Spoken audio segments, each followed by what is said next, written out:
Yeroon geessee kunoo yeroon geessee kunoo fiigdee dhuftee yeroon geessee kunoo yeroon geessee kunoo yeroon geessee kabajamtoota hordoftoota koo yeroon geesse jedhee egaa jalqaba irratti sagalee koo bareedaa kiilolee kanaan kanan isin weellisee waa malee miti yeroon mariin biyyaalessaa itti adeemsifamuu ga'eera. Komishiniin marii biyyaalessaa egaa yaa'ii marii biyyaalessaa gaggeessuudhaaf qophiin akka xumuramee ifoomseera. Dhimma marii biyyaalessaa irratti jalqaba irratti odeeffannoo qabuun isinii qooda. Itti aansee ammoo egaa mata duree lammaffaadhaan dhimma ashaaraa magariisaa irratti xiyyeeffadhee har'aa fi misooma ashaaraa magariisaa wajjin wal qabatee ergaan muummichi ministeeraa Itoophiyaa Dooktar Abiyyi Ahmad dabarsan jira. Ergaa isaan dabarsan irratti bu'uuraa'uudhaan waa'ee injifannoo ashaaraa magariisaa irrattis odeeffannoowwan tokko tokko isiniifan qooda. Hanga xumuraatti ana waliin turuudhaan akka hordoftaniif kabajaan isin affeereen jira. Turtii gaarii.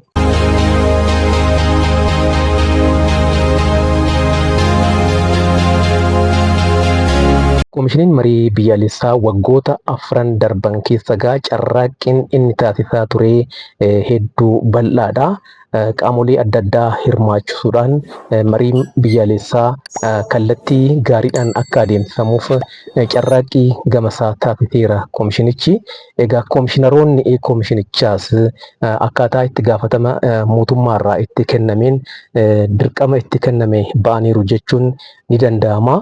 Yeroo adda addaattis egaa dhimma hojii komishinii marii biyyaalessaa irratti odeeffannoowwan jiran miidiyaawwan adda addaatiin tamsa'aa turanii bu'ii bayii hedduu keessa darbuudhaan egaa amma yaa'ii waliigalaa gaggeessuudhaaf akka qophiisaa xumure komishinarri olaanaan komishinii marii biyyaalessaa Piroofeesar Masfin Araayaa ibsa dheengadda galgala kennaniin mirkaneessaniiru. Egaa akkaataa ibsa komishinarichi kennaniitiin mariin biyyaalessaa kan adeemsifamu jalqabu jechaadha. Yaa'iin xumuraa kan adeemsifamu adoolessa 8 bara 2018 jechaadha. Guyyaa kana jalqabamee egaa mariin kun torban sadiif kan itti fufu ta'a. Torban sadii caalaas ta'uu danda'a egaa. Isaan garuu ibsa isaaniitiin kan mirkaneessan hanga torban sadiitti yaa'iin kun kan adeemsifamu ta'a jedhaniiru. የተከበራችሁ ኢትዮጵያውያን፣ የኢትዮጵያ ሀገራዊ ምክክር ኮሚሽን የኮሚሽነሮች ምክር ቤት የሀገራዊ ምክክር ጉባኤ ከሐምሌ 8 ቀን 2018 ጀምሮ በይፋ እንዲካሄድ መወሰኑን ለተከበረ የኢትዮጵያ ሕዝብ ስናበስር በታላቅ አክብሮት ነው። ቦታውም በመዲናችን አዲስ አበባ ይሆናል። Egaa waltajjii kanarratti maal fa'itu jedhamee yaaduun barbaachisaadha. Adeemsa darbe keessatti marii sadarkaan gaggeeffame irratti bakka bu'oonni hawaasaa dhimma biyyaa irratti haala qabatamaa naannoo isaaniitti argamanirraa ka'uudhaan dhimma ajandaa marii irratti jechaadha. Waan irratti waliigalan komishinichaaf kan dhiyeessan ta'uun ni beekama. Ajandaawwan filataman san keessaa egaa meeqatu sadarkaa guutuu biyyaatiin fudhatama argatee waltajjii marii yookaan immoo yaa'ii marii biyyaalessaa xumuraa kanaaf dhiyaata kan jedhu wayituma mariin kun gaggeeffamutti kan beekamu ta'e irra jiraadhaan garuu sadarkaa guutuu biyyaatiin dhimmi uummanni bal'aan Itoophiyaa irratti waliigaluu qabu maal fa'i akka ta'an adda baafamanii kan irratti mari'atamu ta'a jechaadha. Bakka bu'oonni hawaasaa naannolee biyya keenyaa hunda keessaa walitti baba'an egaa gara magaalaa guddoo biyya keenyaa Finfinnee dhufuudhaan tasgabbaa'anii galmatti wal ga'uudhaan jechaadha. Dhimma Itoophiyaa irratti ni mari'atu.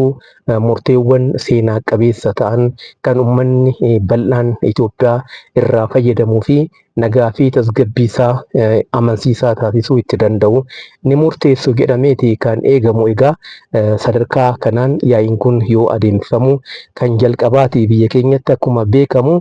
Kanaaf waltajjiin kun seena qabeessadha jechuun ni danda'ama. Sababoonni waltajjii kana seena qabeessa taasisan hedduudha. Kan jalqabaa egaa akka biyyaatti ijaarsa biyyaa irratti Itoophiyaan rakkoo qabdi. Bu'ii ba'ii keessa dabarteeti kan as geesse. Yeroo adda addaatti egaa fincilli gaggeeffamee mootummaan yeroo jijjiiramutti jechaadha.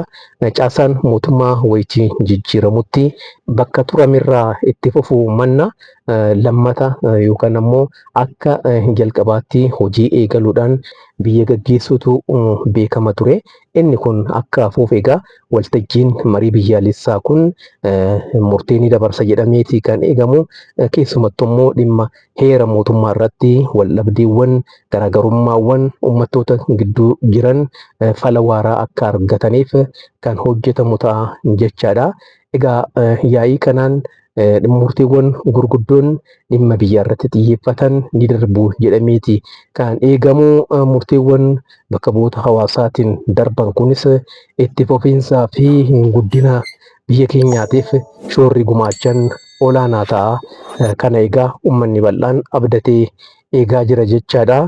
Bu'ii ba'iin rakkoon waldhabdee iddoowwan adda addaatti jirus fala waaraa akka argatuuf murtee dabarfamuun egaa furmaanni waaraan ni argama jedhameeti kan eegamu. Hundumaafuu adoolessa 8 bara 2018 irraa eegalee ni mari'atamaa jechaadha. Marii bakka bu'oonni hawaasaa gaggeessan kanarratti egaa dhimmoonni biyyaa hedduun ni ka'u. Egaa kanaaf ammoo bu'uurri gaariin kaa'ameera jechuun ni danda'ama. Maaliif kanaan dura sadarkaa adda addaatiin bakka bu'oonni hawaasaa wal ga'anii dhimma haala qabatamaa naannoo isaan irratti bu'uuraanii jechaadha. Dhimmoota adda addaa irratti mari'atanii murtee dabarsaniiru. Ajandaa mariif ta'us filachuudhaan Koomishinii marii biyyaalessaatiif kan dhiyeeffatan ta'uun isaanii ni beekama. Kanaaf waltajjii marii adoolessa 8 irraa eegalee torbanootaaf adeemsifamu irratti egaa isuma kanatu lammata akka ka'u yaadama jechaadha. Ajandaawwan dhiyaatan hundi isaanii egaa waltajjii marii kanarratti ni ka'u jedhamee yaadamu. Maaliif yeroo dheeraas fudhachuu danda'a waan ta'eef rakkisaadha. Garuu immoo kallattii koomishiniin marii biyyaalessaa kaa'u irratti hundaa'uudhaan bakka bu'oonni hawaasaa ajandaawwan gurguddoo murteessaa ta'an sadarkaa guutuu biyyaatiin itti fufiinsa Itoophiyaatiif barbaachisan isaan kam kan jedhu adda baafamanii ni dhiyaatu waan ta'eef ajandaawwan kan irratti erga walii galame booda mariin kan itti fufu ta'a jechaadha. Bakka bu'oonni hawaasaa kun egaa dirqama seena qabeessa itti kenname ni milkeessu jedhameeti kan eegamu. Egaa kanaaf ammoo hirmaannaan hawaasaa kan qaamolee mootummaa adda addaa murteessaadha waan ta'eef koomishiniin marii biyyaalessaa waltajjii kana akka milkeessuuf shoora gama isaanii gama kamiin iyyuu gumaachuutu irraa eegama. Kanaan duras egaa kana gumaachaatii kanan turanii shoora isaanii waan gumaachaniifis koomishiniin marii biyyaalessaa waggoota 4 darban keessa egaa ifaajjii guddaa taasisuudhaan sadarkaadhaan qaamolee hawaasaa adda addaa waltajjii marii irratti afeeree akka hirmaatan taasisuun sadarkaa xumuraarraan ga'uu danda'eera. Kana gochuu kan danda'e garuu akkuma nama jedhe hirmaannaan qaamolee adda addaa waan tureef jechaadha. Deeggarsi qaamolee adda addaa otoo jiraachuu baate koomishinichi sadarkaa ammaa kanarra ga'uu akka hin dandeenye beekamaadha. Hundumaafuu tumsa koomishinichaa fi qaamoleen adda addaa taasisaniin waltajjii xumuraa kanarra ga'uun danda'ameera. Egaa bu'aan xumuraa hanga argamuttis deeggarsi barame itti fufuutu irra jiraata. Kanaanis bu'aan hundi irraa fayyadamu ni galmeeffama jedhamee eegama. Kabajamtoota hordoftoota koo dhimma itti aanuun waa'ee ashaaraa magariisaa irratti xiyyeeffadhee egaa dhimmi ashaaraa magariisaa yoo ka'u baatiiwwan gannaa keessa egaa ajandaadha. Inni kun ni beekama. Yeroo adda addaatti egaa waggaadhaan baatiiwwan gannaa wayitii dhufanitti biqiltuu dhaabuun ajandaa guddaa biyya keenyaa erga ta'ee egaa tuttureera kunoo waggaan yoo dhufu roobni yoo roobu waa'een biqiltuu dhaabuu hunda biratti dubbatama jechaadha. Xiqqaa guddaan biqiltuu dhaabuudhaaf onnataa ni socho'a. Qaamoleen mootummaa dhimmi isaan ilaallatus waa'ee biqiltuu dhaabuu irratti xiyyeeffatanii socho'u jechaadha.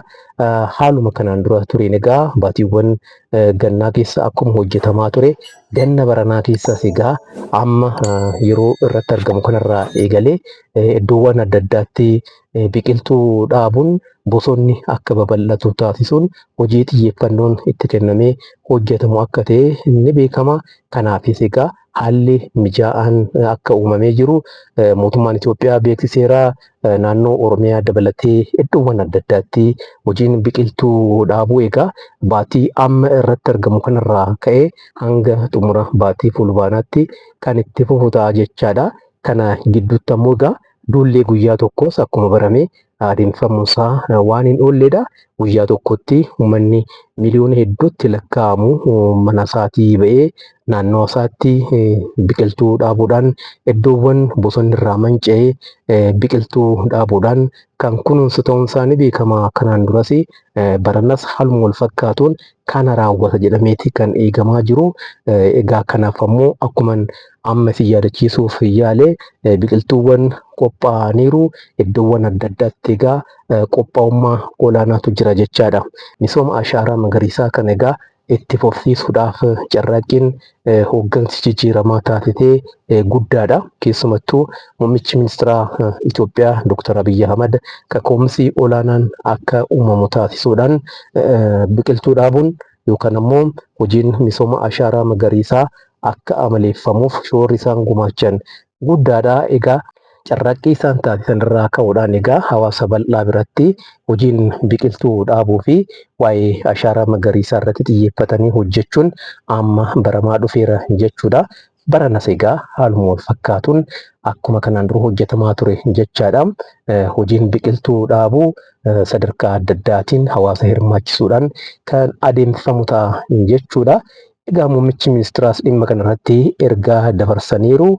Abdii haa dhaabnu jedhaniiru isaanii dhugaadha. Biyya keenyaaf abdii dhaabuun ni barbaachisa.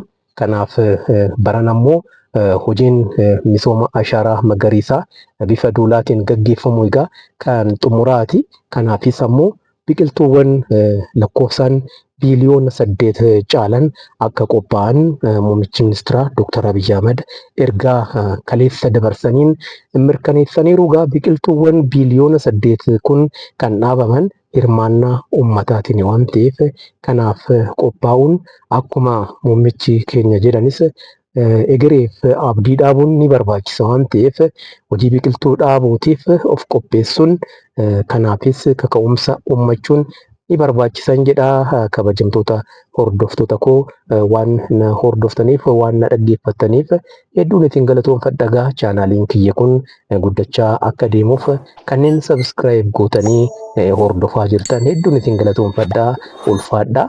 Namoonni kanneen biroos egaa chaanaalii kana wajjin akka michummaa qabaataniif hirmaannaan keessan ni barbaachisa. Wayitii isin dhaqqabutti laayik jedha, yaadas kennaa.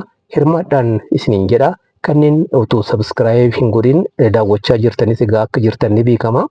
Erga daawwachuun keessaniin oolle sabskiraayib godhaa. Wanti miidhamtan tokkollee hin jiru. Hirmaadhaa. Fayyaa ta'aa. Nagaatti.